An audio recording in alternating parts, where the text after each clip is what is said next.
وصفتنا النهاردة مختلفة جدا. هنعمل مع بعض أخف وأطعم وصفة جلاش بطريقة جديدة ومختلفة، طعمها حلو قوي وبأقل كمية سكر. لايك وشير لو عجبكم الفيديو، وصلوا على رسول الله. عشان نعمل وصفتنا للنهاردة عندي كوباية صغيرة من السكر، بنزل بيها في طاسة وببدأ أرفعها على نار متوسطة لحد لما السكر يبدأ يتكرمل ويدوب معايا تماما. اول ما بيبدأ كده من الحروف السكر يتكرمل ببدأ اديله تقليبة واسيبه على نار وسط لحد لما يتكرمل معايا تماما. طبعا هنا السكر كان معايا اتكرمل تماما بالطريقة دي. هبدأ دلوقتي انزل عليه بنص كوباية من المية المغلية بنفس الكوباية اللي عيرت بيها السكر.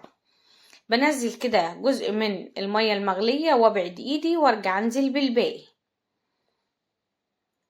طبعا هتبص تلاقيه يتكتل معاكي بالطريقة دي، هتسيبيه على نار وسط لحد لما يدوب تماما. عندي هنا نص كوباية من اللبن او الحليب الدافي، هبدأ انزل عليها بمعلقة صغيرة مليانة من الكاستر، ممكن تنزلي بمعلقة صغيرة من النشا. لو انت عاملة كوباية كبيرة من السكر هتنزلي بمعلقة كبيرة من الكاستر او النشا. بس كده بعد ما دوبتهم وهنا كان السكر معايا داب تماما، نزلت بيهم واديتهم تقليبه وبسيبهم على نار عاليه يغلوا. شايفين هتبص تلاقي معاكي اتكتلت عادي. هتطفي النار وهتبداي على الخلاط، تبداي تنزلي في شفشق الخلاط وبتبداي تنعميهم. شايفين صوص الكراميل معايا ممتاز. هبدا ارجع اخده وارفعه على النار ياخد معايا غلوه، وبعد كده ببدا انزل بيه في طبق.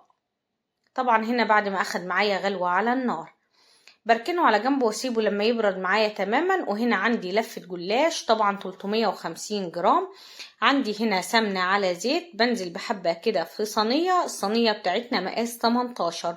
ببدأ ادهن الصينية كويس قوي من خليط الزيت والسمنة، وبعد كده بننزل بورقة الجلاش، وبين كل ورقة والتانية بنبدأ ندهن دهنة خفيفة جدا من خليط الزيت والسمنة.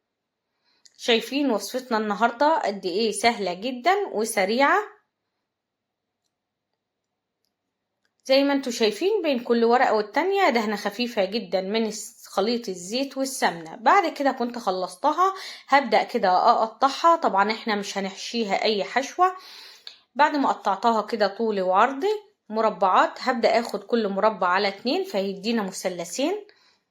وبعد كده هبدأ ارجع اكد عليها تاني بدهنة خفيفة جدا من خليط الزيت والسمنة على الوش. وهنا بقى الفرن شغال عندي على اعلى درجة حرارة سخنة جدا. هبدأ احطها على الرف الوسطاني واسيب النار من تحت عليها وسط لحد لما تاخد اللون من تحت.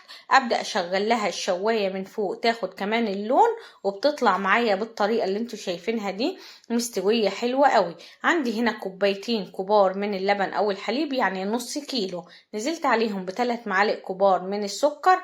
وبعد كده دوبت السكر مع الحليب. طبعا زي ما انتوا شايفين اللبن بتاعنا سخن جدا غلياه على النار. نزلت على الجلاش وهو سخن، وبعد كده غطينا عليه بصينية، وبعد 5 دقايق كان اتشرب معايا الحليب. شايفين صوص الكراميل معايا بعد ما برد تقل تماما. ببدأ كده ازين بيه. طبعا هو مش للتزيين، هو بيظبط السكر بتاع الجلاش بما اننا مش حاطين اي شربات او اي حاجة للجلاش. رشة خفيفة جدا من جوز الهند. وتعالوا بقى شوفوا الجمال والحلاوة وشوفوا وصفة النهاردة. حاجة جميلة جدا مغذية، سكرها مهما كان خفيف جدا. لو جيتي تحسبيها تلاقيها اخدت كوباية الا ربع من السكر. هي كوباية الصغيرة وخدنا 3 معالق مع الحليب. شايفين الجلاش قد ايه طري معايا واخد اللون من تحت حلو قوي. شايفين بيقطع معايا ازاي لان الجلاش كان سخن والحليب معايا سخن فطر معايا الجلاش. لايك وشير لو عجبكم الفيديو، وصلوا على رسول الله.